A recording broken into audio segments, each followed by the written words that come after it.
Okay, so if you started working from home or doing school at home or just spending a lot more time at home as a result of everything that's going on in these times right now, and you find you're having a lot more trouble paying attention, being able to focus on what you have to do, if you keep getting distracted by other things that are around you, and just can't seem to keep up with the work because there's always something else that's drawing your attention away, I made this slideshow, this video, to help everyone out with this.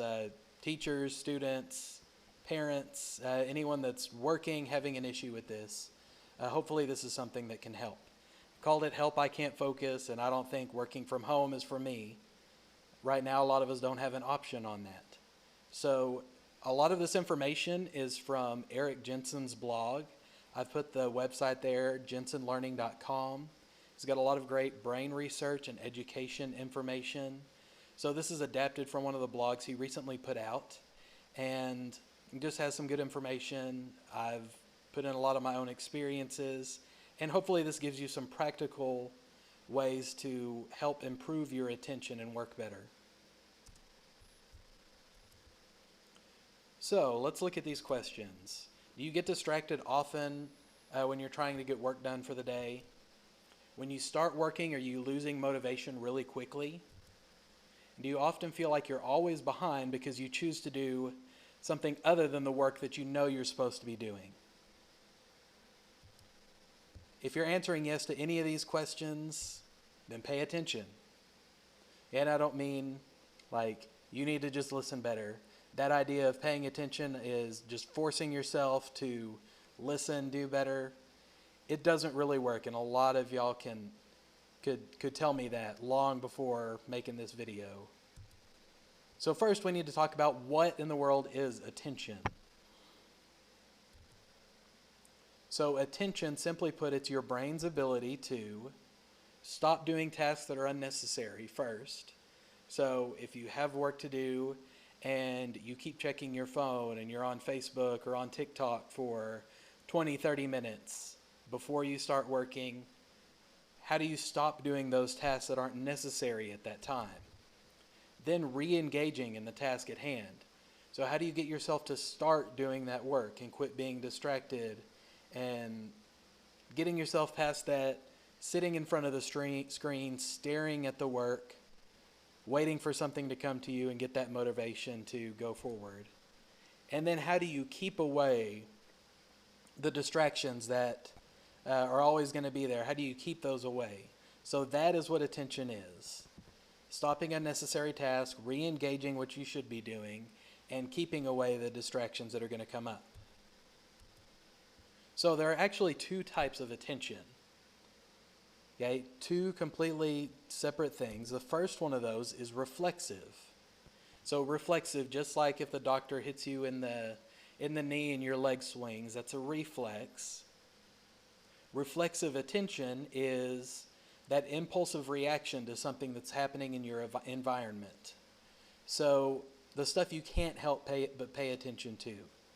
You know, if a fire truck goes by your house at 50 miles an hour with lights going and siren blaring, your reflex is going to be to pay attention to that immediately.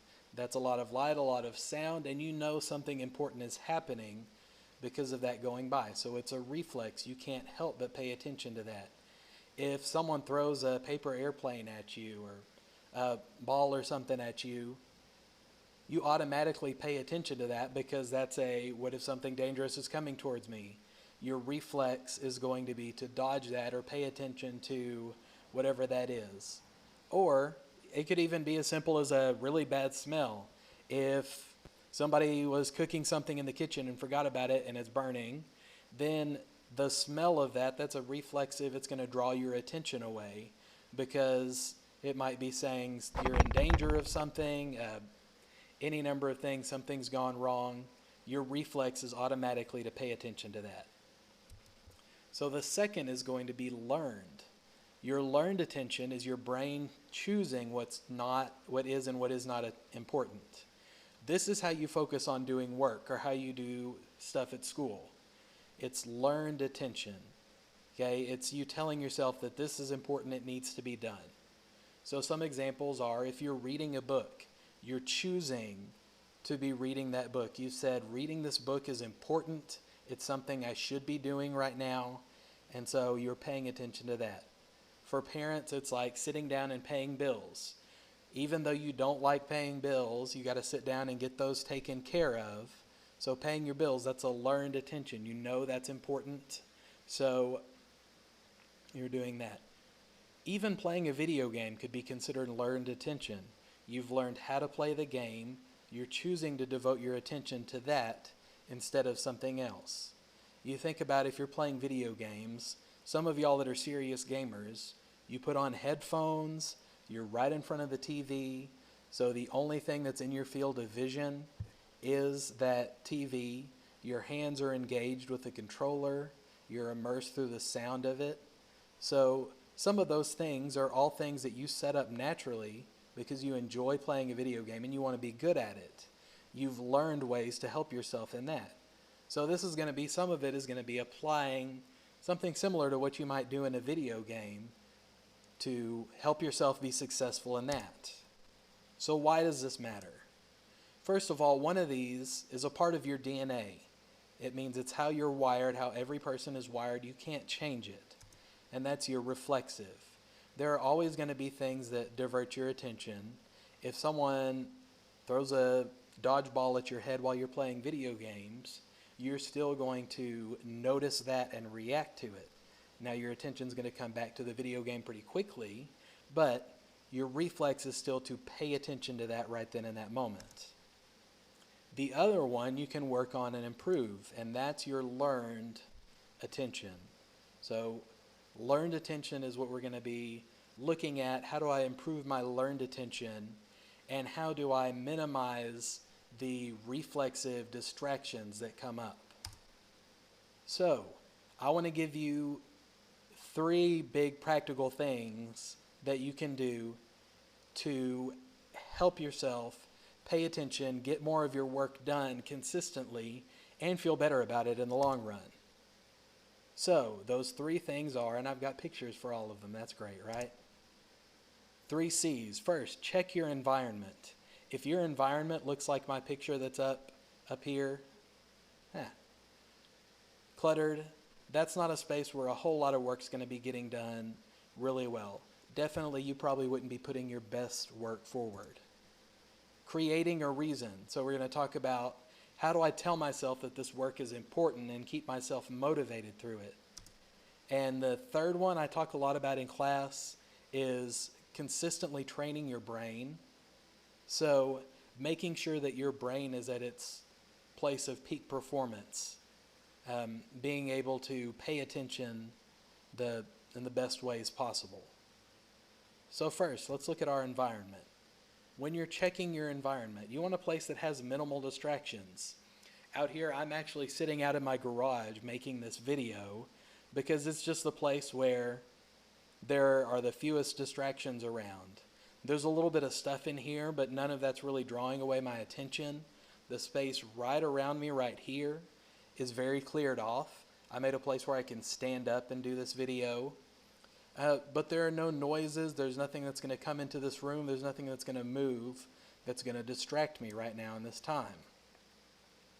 So you're finding a place away from lots of movement, noises, stuff like that. I even have a fan going on in the background for a little bit of white noise.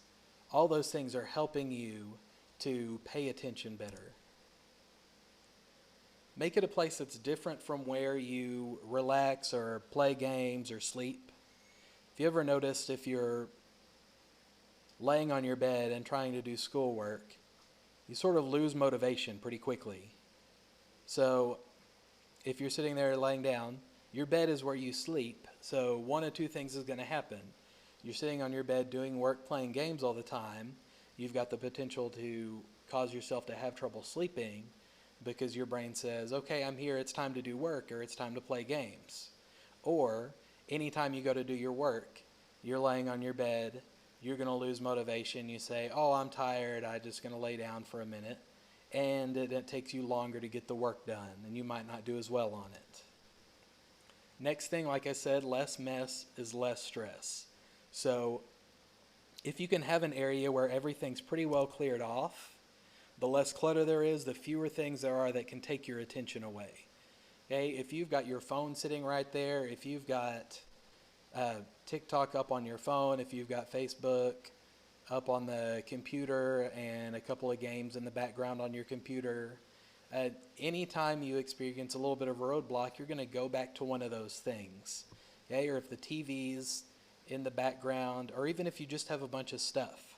I know in class, if students have a pencil bag sitting there and you get frustrated with the work, you start messing with the pencil bag or messing with whatever you've got there, or looking at a book that you're really interested in instead of doing your work. So the more you can get those out of your field of view, the fewer distractions you're naturally going to have. Next thing is, just like in video games, y'all that are really serious into gaming, you've got headphones that are completely immersing you in that. You might consider when you're doing work having headphones or earplugs if you're in a place that's naturally going to be noisy. Now this is different than listening to music or having music with just classical music in the background. Something without words can be helpful. But if you're listening to all your favorite songs and the words that are going on in the songs, your brain is naturally going to want to pay attention to that. So you'll work some, pay attention to the song, and then you're just drawing your brain away from that work that you're doing instead of doing what you should be doing. Okay. You might notice, we'll go to create a reason. You notice anytime that I pause, my brain is constantly distracted by little things. I have reflexes to any number of things that are coming up. It might even be something that pops into my head. The thing that I've learned to do, this is a learned behavior, training myself to stop, gather my thoughts for just a second, then I'm coming back and talking about it or continuing on what I'm doing. So even though reflexively I might be distracted by something over here, I'm right back to the work that I'm doing. Those distractions are going to happen from time to time, but you can always bounce back to what you're doing. It's just a learned behavior that you do. So creating a reason, one of the reasons that I can bounce back so quickly is I say, well, this is something that's important. Your brain's always going to choose whatever is the most important and our most fun option at this point in time. So if you're one of those serious gamer people, or if you're doing TikTok challenges, if someone said, oh, there's a new TikTok challenge and the first 100 people to do the challenge and get however many likes or get bumped up however far, they're going to get $10,000. You're going to say, you know what, I can do that. There's $10,000 at stake and I'm going to enjoy it. Okay? More than likely, your brain's going to go to that more than whatever else it is that you have going on, because if you could win a decent amount of money doing something that you're enjoying, then it's going to be hard to take your attention away from that thing right there. Okay, that's an over-the-top scenario, but just consider that. If it's fun and it's important, it's going to be really hard to take attention away from that. So here's one of the things I do, because you're not going to have someone who's offering to pay you $10,000 right now to make TikTok videos. And if you are, then still find some time to get your schoolwork done or your other work, whatever it is that you're doing. But you're not going to have those fun, super important things the majority of the time. So the work that you have to be doing on a day-to-day basis, one of the things I'm going to say is make a list of 3 reasons why what you're doing is important. So if you're working on doing long division for math, why is this important? Okay, it might just be, well, my mom said that I have to do this and I'm going to get in big trouble with her if I don't do this work. You can tell yourself, I'm building up skills that are going to help me grow and improve and get better and maybe use for a job one day. Or if I'm doing well on this, it's going to help me down the road. It's going to keep my grade up. There's 3 things. It can be any 3 things. This is just you telling your brain, why is this important for me to do?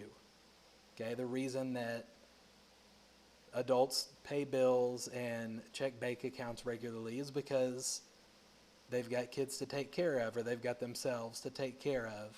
And being able to manage money is something that's important because it provides for your food, for your housing, for all of those things that you need. So getting a list of why is this important, and it can be anything, it's up to you, is extremely helpful in helping you to pay attention to it because your brain says this is important. Also, give yourself rewards along the way. If you're having to write a paper, or if you're having to pay bills and it's taking hours doing that, set yourself a small goal and give yourself a reward for that. So say if I finish this chapter in my book, I might have to read 3 chapters. If I finish this 1 chapter, then I'm going to get on my phone for 20 minutes, or I'm going to play 1 round on this video game. Okay, that gives you a reward for doing good work. Now, it doesn't work if you scan through that chapter of the book as fast as you can, don't really get any information, then go play the game for 20 minutes. This is only going to work if you're doing your best work throughout that time. So you've got to tell yourself, and this is one of those, you got to help yourself with it. Tell yourself, you know this is important, so I'm going to spend my time on it. Then, after I've done that, I get a reward for it. You're giving yourself a reward for doing your best work on that task that you've got. Last thing here is start positive. So if you've got a whole bunch of things to do and there's one thing that you typically enjoy a little more than the other things, if you just love doing math problems, maybe you start out working some math problems and getting that task done. So you're going to have a positive experience because you enjoy it. If you're good at it, you're going to feel like you did pretty well, and you'll have something checked off your list. So you start out with a bunch of positives. That's going to help motivate you going forward and tell you this is a more enjoyable experience. You're going to naturally pay better attention as you go through the rest of the things. The final thing on consistently training your brain. This one to me is one of the most important things overall, is staying rested. So if you're getting 3-4 hours of sleep, your brain has not had enough time to remove toxins from it.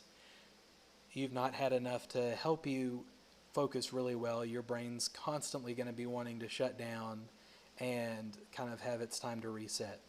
So if you're getting 8+ hours of sleep a night, that's going to help your brain have the time it needs to rest and reset. It's best if you can have a regular time to wake up and go to sleep, because then you get in a pattern and your brain naturally starts to learn, this is the time when we're sleeping, then we're awake, you're ready to do work sooner, you feel better about it, and you're more motivated to pay attention to what you're doing. Next thing is keep your blood flowing. I'm doing this video standing up, my blood is flowing better, so it's going better from that.